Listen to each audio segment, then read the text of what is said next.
Welcome back. Here with us on Urban Debate on Mirror Now. COVID cases continue to go northwards across the country. India has reported 1.94 lakh new COVID cases in the last 24 hours, with Delhi registering over 27,000 new COVID cases in just 24 hours. The positivity rate in the national capital is over 26% right now. Mumbai's tally is witnessing a rise after seeing a fall for about 4 days. The city reported 16,420 cases in last 24 hours. Till about 4 days back, the city was seeing over 20,000 cases. But in last 4 days, the things had started looking slightly better. Situation in Bengaluru has worsened, with the IT capital witnessing 15,617 cases in last 24 hours, which is a rise by almost 47% if you compare it to the data that we got yesterday. Situation in Chennai is not different too. It's witnessing a spike in cases, with 7,372 cases coming in just 24 hours, a rise of about 14% in 1 day. So that is how the picture is looking like across 4 metros in the country. And as India battles the third COVID wave induced by Omicron, the centre has cautioned everyone with a range of do's and don'ts. In today's press conference, the Health Ministry reiterated ICMR's revised testing and discharge policy. Low-risk contacts of COVID patients do not need to get tested, but home quarantine of 7 days is mandatory for all such contacts. If a patient has no fever for 3 straight days, they can get discharged and do not need to get themselves tested after they get discharged. In some important advice, the government also said that hospitalization chances are 90% lower if one is fully vaccinated, and has requested everyone eligible for the booster dose to go out and get one, as the drive is currently underway. Listen in to what the Health Ministry had to say today. And I really endorse the statement from WHO, 2 colleagues in WHO. Omicron is not common cold. Omicron is not common cold. इतना simple, इतना साधारण ये नहीं है कि हम इसको lightly लें. एक भावना बने जा रही है कि क्या होगा, ऐसा नहीं सोचें. Let's now go across to Dr. Ishwar Gilada, infectious disease expert, joining us on the broadcast this evening. Dr. Gilada, thank you very much for joining us here on Mirror Now on Urban Debate tonight. I want to first understand from you about this notion that many people in the country have, that Omicron is milder, the symptoms are like common cold or flu, and hence we don't really need to worry a lot. How will you like to respond to these kind of comments that are coming, sir, today? Thanks for having me on the show. Perception, there are two. One is the individual and one is the general. When we talk about public health, yes, in percentage, they could be milder than earlier version. Hospitalization is less, deaths are less. But when you talk in individual person, we don't know what is going to happen in that person, number one. Number two, when the numbers are going to be overwhelmingly high, 4 to 5 times or maybe 10 times more than what we had seen in the last wave per day. In that sense, even if the percentage of hospitalization is low, but the total number of hospitalization will be very high. So percentage and numbers will differ, and therefore we cannot take it lightly. And secondly, when we say it is a mild, it is inversely proportional to masking. As soon as we say mild, people don't want to mask. What do you know? So what should be done? Because I was just looking at some data, Dr. Gilada. December 30th, India's positivity rate was about 1.1%. January 12th, it is 11.05%. Where are we headed? How serious is the situation in your opinion, sir? We are heading for a major catastrophe. Currently, we have seen, if last week's and this week's data, 1 week difference is a 400% plus. That is total 5 times more than what we had in last week. And therefore, even if it is doubling rate, which was 2 or 3 days, even if it is flattened to 4 days, we will still have in next 4 days almost 4 lakh cases a day. Another 4 days we'll have 8 to 10 lakh cases per day. So we are going to head towards northwards. And secondly, because our testing capacity is limited, the real number will not come true. Number two, a lot of people are testing at home, and because of the ICMR guideline, also it is just to decongest the labs, because there is a turnaround time of 3 to 4 days in RT-PCR, and if the total illness is just 3 to 4 days, you send your sample. By the time your report comes, you are already out.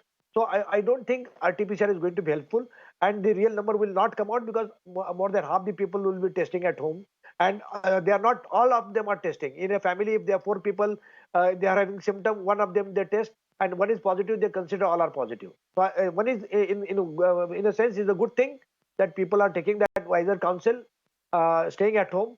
But they, in the other way, we will not get the real numbers at all. So you're trying to suggest that because more and more people have started using these home kits for testing themselves for Omicron, specifically looking at their symptoms, we would not really know how many daily cases are actually coming. The number could actually be much higher than what is being reported right now. Do you see it as a huge concern? I don't think it is a huge concern, provided we don't want to only act on numbers.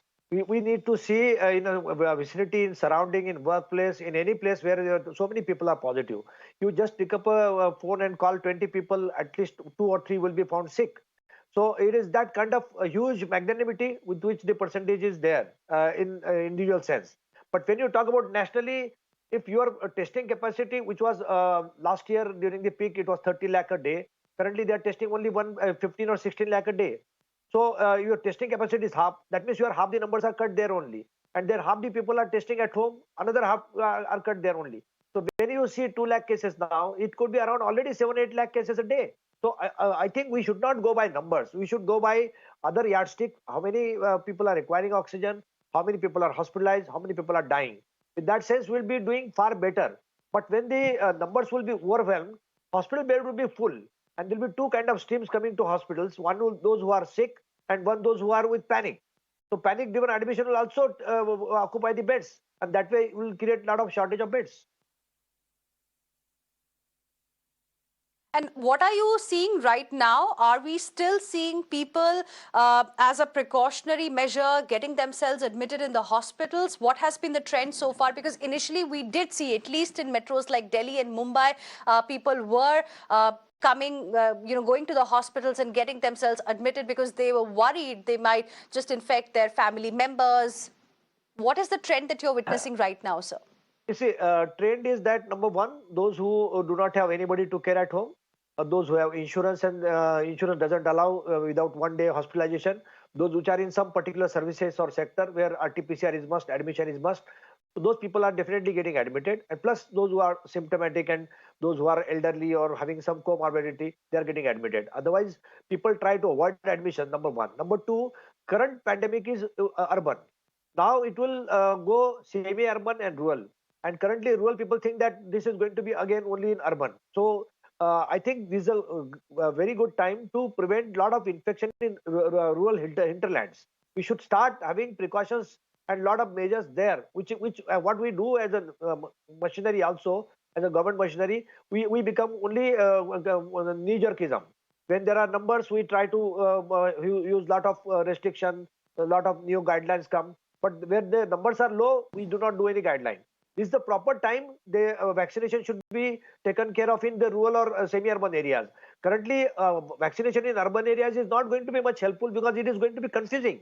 If somebody is already having a symptom or somebody is having a incubation period of the virus and getting another booster dose is going to be a lot of problem, counterproductive. Okay. In this scenario, sir, how will you like to respond to the new testing guidelines that have come? Do you believe that these have also been made to decongest the labs which are under a lot of pressure right now? Scientifically, does it make sense to not test someone who has come in contact with a COVID positive patient? And how do you really ensure that this 7-day quarantine is what that person is going to follow? Hina, basically is a good guideline. We have been demanding for a long time. It should not be what you call law specific. It should be individual health specific. People should be able to test at the comfort of their home. If suppose a symptomatic person goes to a health setup, will be risking through other people also. And if a symptomatic person is going, he may pick up infection from there also. So I think it is a good guideline. Secondly, we have been demanding that such kind of testing should be allowed at home. But there is a double standard with government. that initially when the home testing kit was launched, it was said that there's a QR code there. You need to scan it. It will be uploaded on ICMR. But currently 95% or over that people are not doing any scanning. They are not uploading. So it is just going unreported. Secondly, even those kind of Omicron specific genome sequencing, that is not required. That we have been demanding, and good that ICMR agreed to that, because you are sending a wrong signal saying that in a country of 140 crore people, you have 4,000 confirmed cases of Omicron. But that 4,000 is based on some denominator, maybe 10,000, 20,000 tests are done. Our entire country's genome sequencing capacity is 38,000 per month. So in that we cannot do that kind of testing, and particularly when Omicron has already replaced Delta to by 90 to 95% of the Delta. So there is no need of doing that kind of testing. So these two guidelines ICMR has done very nicely, and we really welcome that. Okay. I also, sir, want to ask you about, the kind of comparison, if you can give to our viewers, between the third wave that we are witnessing right now and how we had the second wave. Because again, it started in Mumbai, Maharashtra specifically, then Delhi saw a spike, and now, as you are telling us, that now it is going to be the rural areas which are going to get impacted. So are you seeing some kind of a similarity? You see, there is a similarity and there is some dissimilarity. Dissimilarity is that even this second wave came, it was two states, started with Maharashtra and Chhattisgarh. Then it went on encompassing other states based on the election, based on religious rallies like Uttarakhand. But currently, the wave is pan-India, and at least 11 to 12 states are involved, and the other states are getting encompassed.